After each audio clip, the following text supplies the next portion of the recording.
E sexta-feira, dia de fazer um resumo das notícias políticas que interferem direto ou indiretamente na sua vida. Hoje, o Leonardo Ribeiro veio bater um papo e fazer a análise política aqui bem pertinho de mim, no estúdio.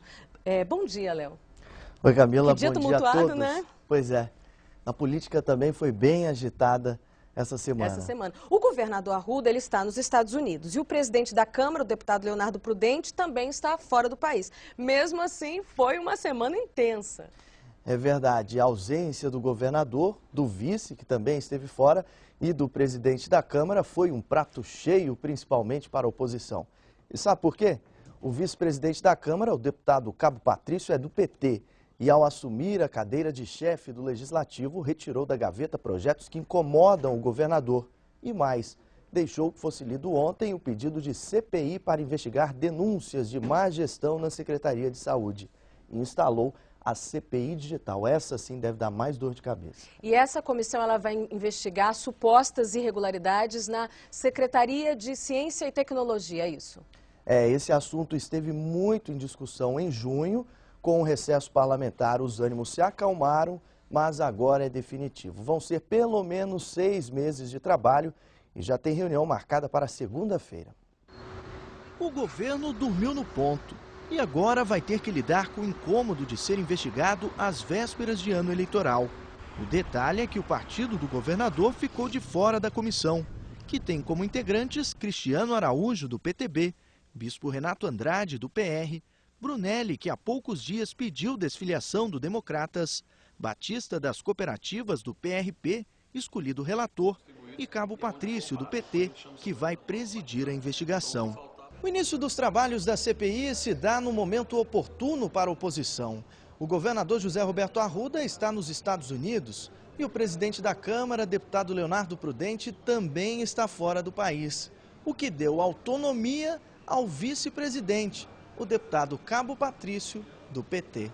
A nova CPI vai apurar supostas irregularidades em contratos do programa DF Digital, que oferece cursos de informática de graça à população pobre. Uma auditoria da Controladoria Geral da União apontou problemas na administração dos recursos. O principal é saber onde foram parar os quase 7,5 milhões de reais do GDF e também onde foram parar os recursos do governo federal. São mais de 120 milhões de reais que o Ministério da Ciência e Tecnologia repassaram ao governo do Distrito Federal. A Fundação Gonçalves Ledo recebeu o recurso sem a garantia da execução do serviço. E também aponta o relatório preliminar da CGU de que ela não tinha capacidade técnica para efetuar os serviços que foram conveniados com o GDF. Entenda melhor essa história. Em 2007, uma fundação de pesquisa ligada à Secretaria de Ciência e Tecnologia assinou um contrato com a Universidade de Brasília para a prestação do serviço.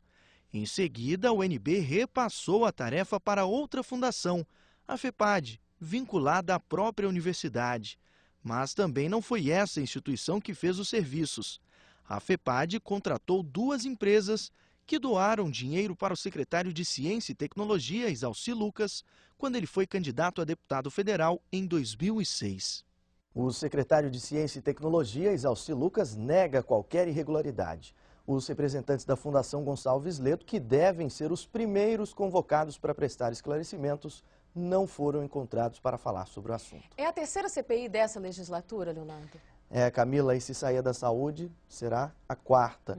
O problema é que as outras 2 não trouxeram resultado tão satisfatório assim para a sociedade. A CPI da Gautama acabou sem o indiciamento dos principais investigados e a CPI dos cemitérios foi encerrada antes do prazo. Camila, essa notícia agora é curiosa. Você já notou que cada vez que o novo governador assume a gestão aqui no Distrito Federal, as cores das obras públicas mudam? É verdade, para azul, vermelho ou verde. Pois é, uma proposta em tramitação na Câmara Legislativa quer acabar com isso. Se for aprovado, o governo ficaria proibido de pintar os prédios públicos no intuito apenas de mudar de cor. No caso de obras novas, a exigência seria usar cores neutras. Quem explica melhor é a autora da proposta. As políticas públicas, os órgãos públicos, o Estado, tem que servir à população.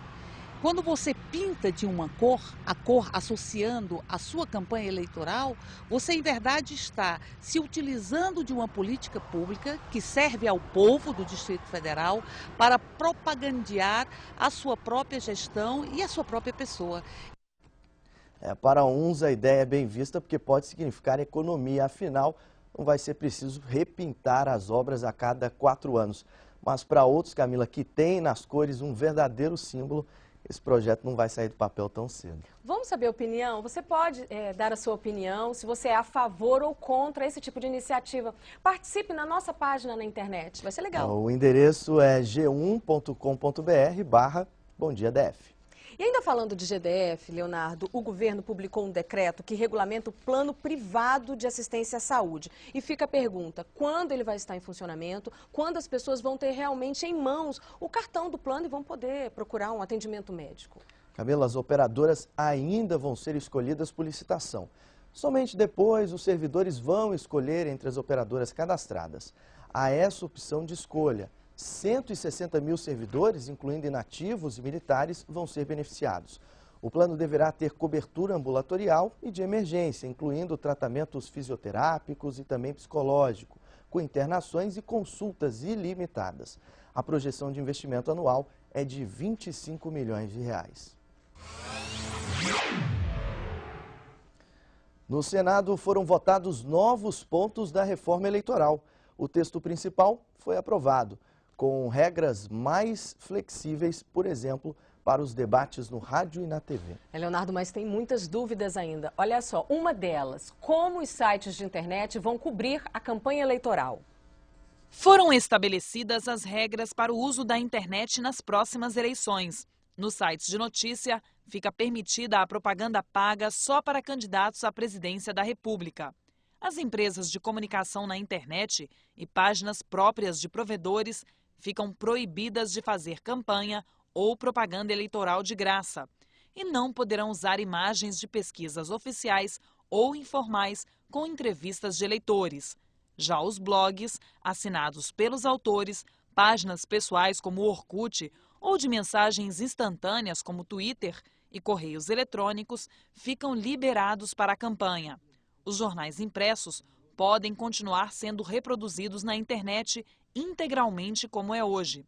A liberdade de expressão está garantida nas colunas e também o direito de resposta. Pelo texto aprovado no Senado, os candidatos ficam proibidos de participar de ato de assinatura, lançamento ou inauguração de obras públicas 4 meses antes das eleições. Já o governo não poderá criar nem ampliar programas sociais. Será permitido apenas reajustar valores de benefícios como Bolsa Família. Os senadores flexibilizaram a regra para os debates na TV. As emissoras poderão convidar os candidatos que elegeram, no mínimo, 10 deputados federais. O debate vai ser ágil, forte, tranquilo e atraente, tanto para a emissora de rádio e TV, quanto também para o eleitor. A gente continua acompanhando esse e outros assuntos da política. Até semana que vem. Muito obrigada, bom dia e obrigada pela companhia aqui no estúdio. Bom dia. Bom dia.